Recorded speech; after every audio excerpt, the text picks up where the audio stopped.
Hello friends, कैसे हो आप सब। मैं विनायक तिंगलू आप सबका स्वागत करता हूं मेरे YouTube channel smart learning Vinayak Tinglu में। मेरी जो आज की वीडियो रहेगी वो माइक्रोसॉफ्ट एक्सेल पे रहेगी और आज का टॉपिक रहेगा हमारा पाइवट टेबल पे। होता क्या और कैसे इसका इस्तेमाल करते हैं, इसके लिए सिंपली हम एक एमएस एक्सेल की शीट पे चलते हैं। जैसा कि आप स्क्रीन पे देख पा रहे होंगे, बहुत ही कम डेटा ले रखा है मैंने, जिसमें मेरे टोटल एम्प्लॉय लिए हैं 24। जैसा कि आप यहाँ देख पा रहे होंगे, एग्जाम्पल में मैंने कुछ नेम ऑफ एम्प्लॉय लिए, name of item, price per item, quantity, area distributed, date of selling and total revenue. जितना भी मैंने डेटा क्रिएट किया है, इसमें मैं आपको ये बताना चाहता हूँ कि ये कुछ एम्प्लॉयज हैं जिनके पास ये प्रोडक्ट्स हैं और इनको ये बेचने हैं उस एरिया में जो इनको डिस्ट्रीब्यूट किए गए हैं, यानी कि जो एरिया यहाँ पे दिए गए हैं। इन आइटम्स की क्वांटिटी यहाँ पे मैंने लिखी हुई है, एक आइटम का प्राइस क्या है वो यहाँ लिखा हुआ है, किस डेट को उन्होंने बेचा है वो यहाँ पे मैंने लिखा हुआ है, और टोटल कितना रेवेन्यू हमारे पास आया है, मतलब उनको बेचने के बाद कितना पैसा हमारे पास, अमाउंट कितना कलेक्ट हुआ है वो मैंने यहाँ पे लिखा हुआ है।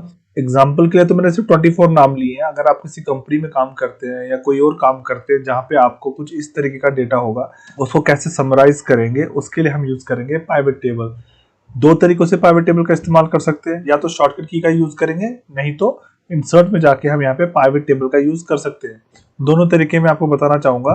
जस्ट लाइक मैं पाइवट पे जब क्लिक करता हूँ तो मेरे सामने ये डायलॉग बॉक्स खुल रहा है, जैसा कि आप देख पा रहे हैं, राइट। और अगर मैं यहाँ पे क्लिक करके सिंपली Alt N को दबाऊंगा तो आप देखेंगे मेरे सामने कुछ नंबरिंग ऊपर आ रही है, और Alt N के दबाने के बाद जब आप V को प्रेस करेंगे तो दो ऑप्शन मिलते हैं, T एंड E। तो T जो है वो रिप्रेजेंट करता है फ्रॉम टेबल और रेंज, और E रिप्रेजेंट करता है फ्रॉम एक्सटर्नल डेटा सोर्स। आपको तो इसी टेबल को करना है, दैट मीन्स कि फ्रॉम टेबल रेंज आएगा। तो मैं सिंपली यहाँ क्या प्रेस करूंगा, T को। जब मैं T को प्रेस करूंगा तो सेम डायलॉग बॉक्स आपके यहाँ पे शो हो गया जैसा आपको शो हो रहा है। अब बात यहाँ पे आती है, जो सबसे पहला ऑप्शन आपको यहाँ पे मिलता है सिलेक्टेड टेबल और रेंज, जो मैं ऑलरेडी सिलेक्टेड आ रहा है। जैसा कि आप देख पा रहे हैं मेरे पूरे डेटा के बाहर से एक आउटलाइन है, जैसा कि आप देख पा रहे हैं डैश की शेप में, मूवेबल डैश की शेप में वो आपको शो हो रही होगी।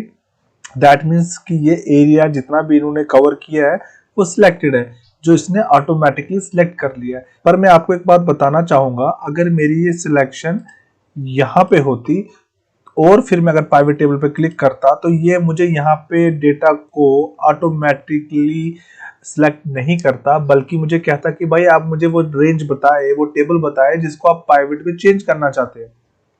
इसलिए हमेशा आप ख्याल रखिएगा कि आपकी सिलेक्शन कहीं बाहर नहीं, बल्कि आपके डेटा में कहीं पे भी क्यों ना हो। मान के चलते यहाँ पे जब आप पाइवट पे क्लिक करेंगे तो आपकी रेंज ऑटोमेटिकली डिटेक्ट कर लेगा और उसे सिलेक्ट भी कर लेगा। अब उसके बाद जो दूसरा ऑप्शन नीचे मिलता है वो मिलता है choose where you want the pivot table to be placed. आप किस जगह पे आपने पाइवट टेबल को रखना चाहते हैं। दो ऑप्शन मिलते हैं, न्यू वर्कशीट और एग्जिस्टिंग वर्कशीट। एग्जिस्टिंग वर्कशीट से मतलब है जिस शीट को आप अभी देख रहे हैं, जो भी करंट शीट है, आप इधर ही कहीं किसी जगह पे चाहते हैं। अगर हाँ तो आप इस पर क्लिक करेंगे और ये जो लोकेशन है, अगर आप यहाँ पे इसको सिलेक्ट करेंगे तो आपका प्राइवेट टेबल आपको यहाँ पे मिल जाएगा। पर मैं यहाँ नहीं चाहता, मैं नेक्स्ट शीट पे चाहता हूँ, तो मैं सिंपली न्यू वर्कशीट पे क्लिक करूंगा और सिंपली कर दूंगा ओके। शीट 1 मेरे सामने यहाँ क्रिएट होकर आ चुकी है, प्रिपेयर होकर आ चुकी है। तो आपको यहाँ पे मिल रहा है pivot table 1 to build a report, choose fields from the pivot table field list.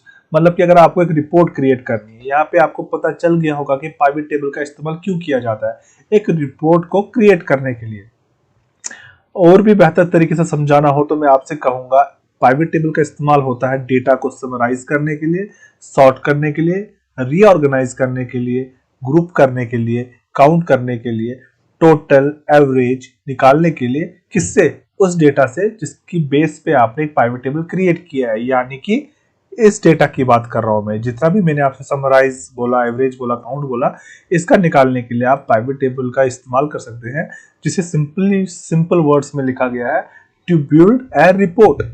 Okay, अब यहाँ पे लिखता है choose fields from the pivot table field list. अब ये जो फील्ड्स हमें चूज करने हैं, जो हमने लेने हैं, वो पाइवट टेबल फील्ड लिस्ट से लेने हैं। क्या होते हैं पाइवट टेबल फील्ड लिस्ट? वो आपको आपके राइट साइड में शो हो रहे हैं। पाइवट टेबल फील्ड्स यानी कि आपकी जितनी भी टेबल की हेडिंग है, सीरियल नंबर से लेके टोटल रेवेन्यू तक, जैसा कि आप यहाँ देख पाएंगे, सीरियल नंबर से लेके टोटल रेवेन्यू तक, वो सब आपको यहाँ पे एज ए फील्ड्स के रूप में शो हो रही है। और आपको चार ऑप्शन, चार तरीकों से अपने रिपोर्ट को यहाँ पे क्रिएट करने में मदद करती है।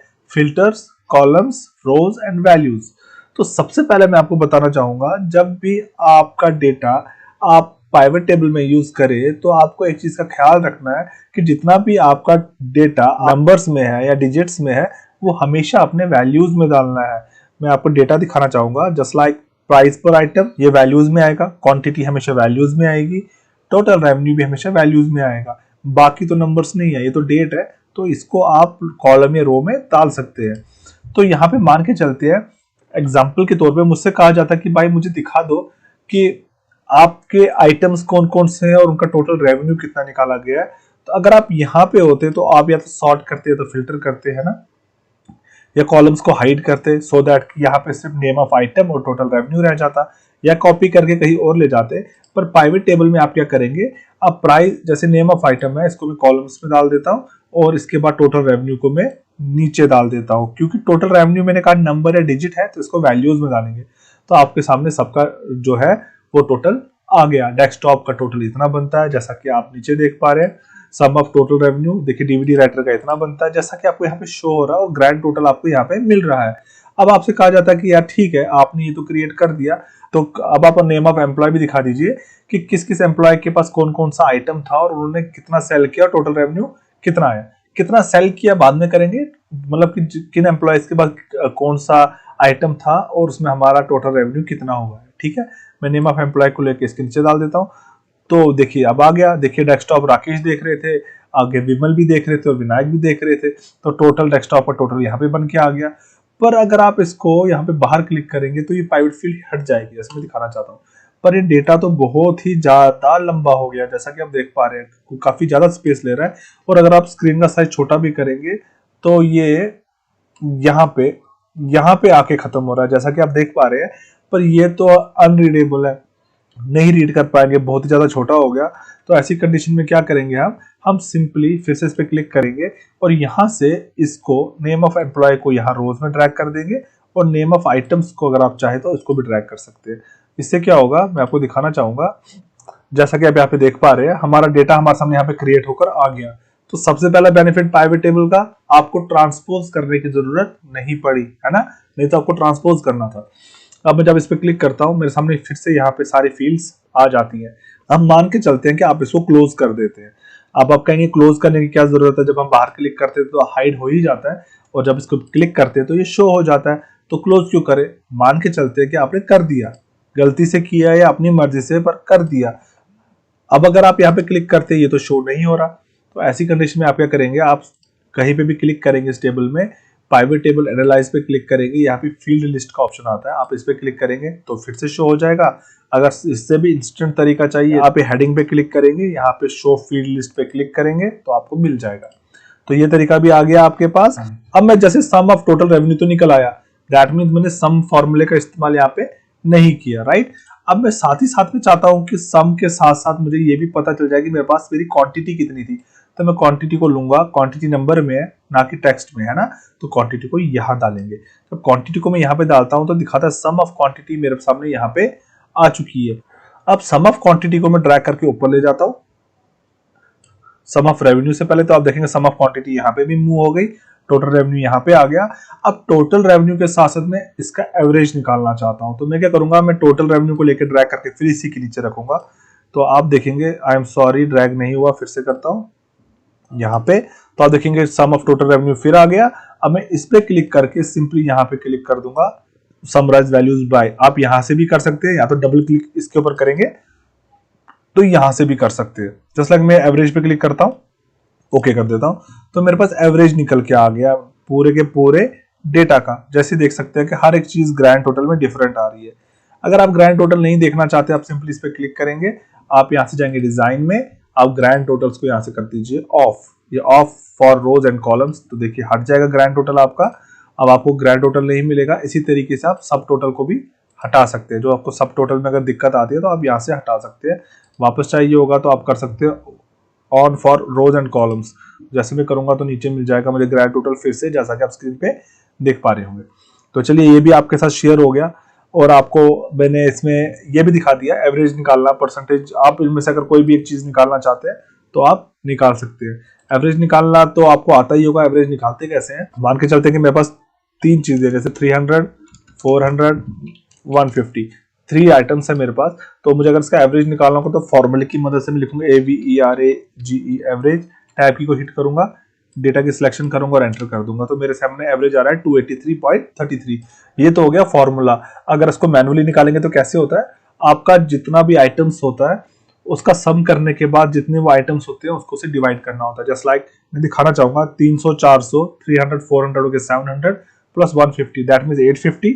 इसको लिखेंगे हम इक्वल टू 850 डिवाइडेड बाय कितने हैं टोटल, ये 1 2 3 डिवाइडेड बाय 3 और एंटर। तो देखिए सेम रिजल्ट आया ना 283.33। तो इस तरीके से एवरेज निकलता है। जैसे एवरेज निकाल दिया, सम टोटल निकाल दिया। अगर इसमें से कुछ और निकालना चाहते हैं तो आप निकाल सकते हैं। इनमें से किसी चीज को रिमूव करना हो तो सिंपली इस पर क्लिक करके रिमूव फील्ड करेंगे। अगर सारे के सारे को करना चाहते हैं आपने सिंपली प्राइवेट टेबल एनालाइज पे आना और इधर क्लियर का ऑप्शन आता है, यहाँ तक क्लियर ऑल। तो आपके सारी जितनी भी आपने अभी तक अरेंजमेंट की थी वो सब हट जाएगी। करके दिखाना चाहूंगा, ये देखिए क्लियर, पूरा क्लियर हो गया जैसा आप देख पा रहे हैं। फिर से लाने के लिए वही करना पड़ेगा, जैसे नेम ऑफ आइटम को ड्रैग करते हुए रो में ले आएंगे और टोटल रेवेन्यू को वैल्यूज में। दैट्स इट, अभी इतना ही रखते हैं। ठीक है, अब इसके बाद की बात करते हैं चार्ट की। एक चार्ट कैसे डाला जा सकता है पाइवट टेबल के बीच में। डेटा यहाँ पे है मेरा, सिंपली आपको पाइवट टेबल एनालाइज में ही मिल रहा है पाइवट चार्ट। इस पे क्लिक करते हैं, अलग अलग तरीकों से जैसे कॉलम, लाइन, पाई, बार, एरिया, जिस तरीके से लेना चाहते हैं ले सकते हैं। अब मान के चलते हैं मैं क्लस्टर्ड कॉलम को लेता हूँ, जैसा कि आपको यहाँ पे शो हो रहा है। ओके कर देता हूँ तो मेरे सामने क्रिएट होकर यहाँ पर आ चुका है, जैसा कि आप स्क्रीन पे देख पा रहे हैं। ठीक है, ये मेरे सामने आ चुका है। अब मैं चाहता हूं कि मेरा जो डेटा है, जैसा कि आप यहाँ पे देख पा रहे हैं, ये मेरे सम ऑफ टोटल रेवेन्यू दिखाया है। मैं चाहता हूं कि जैसे आप देख पा रहे हैं कुछ रकम छोटी है, कुछ वैल्यूज बड़ी है, कुछ छोटी है। मैं चाहता हूं ये एक प्रॉपर तरीके से है, ये असेंडिंग में या डिसेंडिंग में। कहीं पे भी क्लिक करके आप सॉर्ट का ऑप्शन यहाँ पे मिल जाएगा, sort smallest to largest, largest to smallest. मैं स्मॉलेस्ट टू लार्जेस्ट कर देता हूँ। आप प्रॉपर तरीके से आ गया, सबसे पहले सबसे छोटा, फिर बड़ा, बड़ा, बड़ा, बड़ा, और आपके चार्ट में भी अपडेट हो गया, जैसा कि आप स्क्रीन पे देख पा रहे होंगे। और एक चीज आपको बताना चाहूंगा, जस्ट लाइक में यहाँ पे जैसे विनायक 2 बार लिखा हुआ है, जैसे आपको दिखाना भी चाहूंगा। एक विनायक यहाँ पे लिखा हुआ है, एक विनायक यहाँ पे लिखा है। अगर मैं इस विनायक को यहाँ से रिमूव करके लिख देता हूँ शिव, ओके, जैसा आप देख पा रहे हैं, पर वो आपके प्राइवेट टेबल में अपडेट नहीं होगा। क्यों नहीं होगा, मैं आपको दिखाना चाहूंगा। नेम ऑफ आइटम को मैं यहाँ से रिमूव कर देता हूँ और यहाँ डाल देता हूँ नेम ऑफ एम्प्लॉय। टोटल इसके साथ एक चीज और ऐड करनी पड़ेगी, नेम ऑफ आइटम, क्योंकि एम्प्लॉय तो ये अरविंद, अयूब, दीपक, धीरज, इरशाद, प्रवीण, पीयूष, प्रकाश, राजेश, राजिंदर। नीचे की तरफ चलते हैं। जैसा कि आप यहाँ पे देख पा रहे होंगे, विनायक जो है वो डीवीडी राइटर और डेस्कटॉप में डील करते हैं। मैं तो डील करता हूँ सिर्फ डीवीडी राइटर में, क्योंकि डेस्कटॉप में तो मैंने शिव लिख दिया ना। यहाँ पे लिखा मैंने शिव, ये लिखा मैंने शिव डेस्कटॉप पे है ना, क्योंकि शिव मैंने यहाँ लिख दिया। विनायक तो एक ही जगह पे रहा, पर यहाँ पे 2 जगह दिखा रहा है मुझे विनायक को। ये कहाँ डीवीडी राइटर एंड डेस्कटॉप पे। क्या करेंगे, पाइवट टेबल एनालाइज पे जाएंगे, यहाँ पे आपको ऑप्शन मिल जाता है रिफ्रेश का, क्लिक करिए। अब विनायक डीवीडी राइटर है और इसमें शिव भी इंसर्ट हो गए होंगे, ये देखिए नीचे। तो इस तरीके से आप रिफ्रेश भी कर सकते हैं। ठीक है, और अब मैं आपको एक चीज और बताना चाहूंगा। अब मान के चलते हैं कि आपने जो डेटा यहाँ पे क्रिएट किया है, आप इसमें कुछ चीजें एडिट करना चाहते हैं, पर साथ ही साथ में इसकी एक डुप्लीकेट कॉपी भी चाहते हैं कि ये चीज मेरी अनचेंज रहे। मैं ऐसा ही चाहता हूं, पर थोड़ा बहुत मैं कहीं और काम करना चाहता हूं किसी भी रीजन से। तो क्या करेंगे, आप इस सेल की सिलेक्शन करेंगे, जैसे अभी सिलेक्टेड है, कंट्रोल की को प्रेस करके रखेंगे, उसे रिलीज नहीं करेंगे, ड्रैग करते हुए इसको आगे ले जाएंगे और यहाँ छोड़ देंगे। तो आप देखेंगे आपके पास सेम 2 डुप्लीकेट कॉपियां बनकर आ चुकी है, जैसा कि आप स्क्रीन पे देख पा रहे हैं। इसको भी मैं कर देता हूँ रिमूव। तो इन तरीकों से आप अपने एक एज यूजुअल डेटा को एक प्राइवेट टेबल की मदद से सॉर्ट कर सकते हैं, समराइज कर सकते हैं, रीऑर्गेनाइज कर सकते हैं। अब मैं चार्ट को डिलीट कर देता हूं, इसकी जरूरत मुझे यहाँ पे बिल्कुल भी नहीं है। आगे बात करेंगे हम इसमें स्लाइसर, इंसर्ट स्लाइसर और इंसर्ट टाइमलाइन की। तो क्या होता है स्लाइसर और क्या होता है टाइमलाइन। तो सबसे पहले मैं स्लाइसर पे क्लिक करता हूँ, तो आपके सामने एक पॉपअप आ जाता है जिसमें वो आपसे चूज करने को कहता है कि आपको इनमें से कौन कौन सी चीज जरूरत है। जस्ट लाइक मेरे को चाहिए name of employee, area distributed, और साथ ही साथ में चाहिए मुझे जस्ट लाइक टोटल रेवेन्यू। 3 चीजें चाहिए, ठीक है ना। तो मैं नेम ऑफ एम्प्लॉय को सिलेक्ट कर लेता हूं, मैं नेम ऑफ आइटम को सिलेक्ट कर लेता हूं और साथ ही साथ में टोटल रेवेन्यू को सिलेक्ट कर लेता हूँ। ये 3 चीजें मुझे भी मान के चलते मुझे चाहिए। मैं जब इस पे ओके करता हूँ तो 3 चीजें मेरे सामने खुलकर आ जाएंगी, जैसा कि आप देख पा रहे हैं, total revenue, name of item और साथ ही साथ में नेम ऑफ एम्प्लॉय। अब मान के चलते हैं इनमें से ये तो पूरे का पूरा डेटा है मेरे सामने, जैसा कि आप यहाँ पे देख पा रहे हैं। तो अब सबसे पहले मैं इसको यहाँ पे क्लोज कर देता हूँ। अब मान के चलते हैं कि मुझे इस पूरे डेटा में से किसी चीज को सॉर्ट करना है, तो मैं फिल्टर या सॉर्ट की जगह स्लाइसर का यूज कर सकता हूँ। जैसे मैं सिर्फ ये देखना चाहता हूँ कि मेरे जितने भी एम्प्लॉय हैं, जैसे आप यहाँ पे देख रहे हैं, सबके नाम मुझे यहाँ पे आ रहे हैं। ये एम्प्लॉय को रहने दें, आइटम की बात करते हैं, इसमें ज्यादा अच्छा हो जाएगा। मान के चलते मैं देखना चाहता हूँ कि लैपटॉप में कौन कौन यहाँ डील कर रहा है, क्योंकि इसमें DVD writer, laptop, mouse, keyboard, pen drive सब आ रहा है। मैं लैपटॉप पे क्लिक करूंगा तो सिर्फ लैपटॉप की डिटेल मेरे सामने आ रही है और मेरे को टोटल रेवेन्यू आ रहा है। और साथ ही साथ में मुझे दिखाया जा रहा है कि सिर्फ 3 ही आपके एम्प्लॉय हैं जो लैपटॉप के साथ डील करते हैं और इनकी डिटेल मेरे सामने यहाँ पे आ रही है। अगर मैं यहाँ पे डबल क्लिक करता हूँ लैपटॉप के ऊपर तो देखिए मेरे पास सिर्फ शीतल की डिटेल आ रही है, क्योंकि मैंने क्लिक ही सिर्फ किस पे किया, शीतल पे। यहाँ पे देखिए मैंने शीतल पे क्लिक किया। और मान के चलते हैं कि मुझे सिर्फ राजेश का देखना है तो मैं राजेश का देख सकता हूँ, अयूब का देखना है तो अयूब का देखूंगा। अगर मुझे स्लाइसर को रिमूव करना है तो सिंपली मैं क्या काम करूंगा, मैं यहाँ पे क्लिक करूंगा फिल्टर पे, मेरे सामने सारा डेटा आ जाएगा। अगर आप सिर्फ देखना चाहते हैं कि आपके जैसा एक मैं कोई चीज लेता हूँ, जैसा स्कैनर, मैं स्कैनर को सिर्फ देखना चाहता हूँ, तो हमें स्कैनर की पूरी डिटेल आ चुकी है जिसमें सन्नी, सुमित और सुमन डील करते हैं। यहाँ से भी पता चल रहा है और इनका रेवेन्यू है मुझे यहाँ पे शो हो रहा है। और एक चीज मैं आपको बताना भूल गया, मैं आपके साथ शेयर करना चाहूंगा। मैं क्लोज कर देता हूँ इसको, जिसके लिए मैं सिंपली से कट कर देता हूँ। जैसे कि आप यहाँ पे डेटा देख पा रहे होंगे ना, इसको मैं फील्ड्स को फिर से ले आता हूँ। अब मैं मान के चलता हूँ कि यहाँ पे क्वांटिटी को भी मैं यहाँ डाल देता हूँ। ठीक है, अब मेरे सामने चीजें आ गई। अब मैं देखना चाहता हूँ सिर्फ यहाँ पे कि मेरा जो आइटम है, नेम ऑफ आइटम है, जैसे कि कीबोर्ड है या कोई भी चीज है, मैं उसको देखना चाहता हूँ क्या सच में, नेम ऑफ एम्प्लॉय को मैं हटा देता हूँ, मुझे इसकी जरूरत नहीं है। क्या पेन ड्राइव पे जितना भी मेरा ये रेवेन्यू आया, टोटल क्वांटिटी इतनी है, ये रेवेन्यू आया कैसे? अगर मुझे इधर ही सिर्फ इधर देखना है, ना कि इधर, इधर तो मुझे दिख जाएगा, फिल्टर सॉर्ट करके लेंथी प्रोसेस है। यहाँ पे मैं देखना चाहता हूँ मेरे पेन ड्राइव का टोटल रेवेन्यू इतना और क्वांटिटी इतनी थी, तो उसका मुझे डिटेल चाहिए। मैं सिंपली यहाँ पे डबल क्लिक करूंगा तो मेरे सामने यहाँ पे आ जाएगा Rajendra Sanjay Irshad, name of item pen drive, price per unit इनका 620 था, क्वांटिटी इनके पास अलग अलग थी, किस किस एरिया में डिस्ट्रीब्यूट कर रहे थे, किस डेट को सेल किया और टोटल रेवेन्यू इतना दिया, जिसका टोटल आपको यहाँ पे शो हो रहा है। सिमिलरली अगर आपने डेस्कटॉप को देखना हो तो आप यहाँ क्लिक करेंगे तो यहाँ पे राकेश विमल शिव आ गए, क्वांटिटी इतनी थी, नेम ऑफ आइटम डेस्कटॉप था, डिस्ट्रीब्यूट कहाँ किया, क्वांटिटी कितनी थी, सब डिटेल आपके पास यहाँ पे शो हो रही है। आप एक चीज नोटिस कीजिएगा, जब आप डबल क्लिक करके पूरी पूरी डिटेल आते हैं तो एक एक नीचे एक आपके सामने शीट ओपन हो रही है। जैसे शीट 4 पे आपको सिर्फ पेन ड्राइव दिख रही है, शीट 5 पे डेस्कटॉप दिख रहा है, शीट 3 पे आपने लैपटॉप खोला था, शीट 1 पे मेरा टोटल वो डेटा है जो मैंने यहाँ पे समराइज किया है पाइवट टेबल की मदद से। तो ये क्लियर हो गया। अब बात करते हैं इंसर्ट टाइमलाइन की।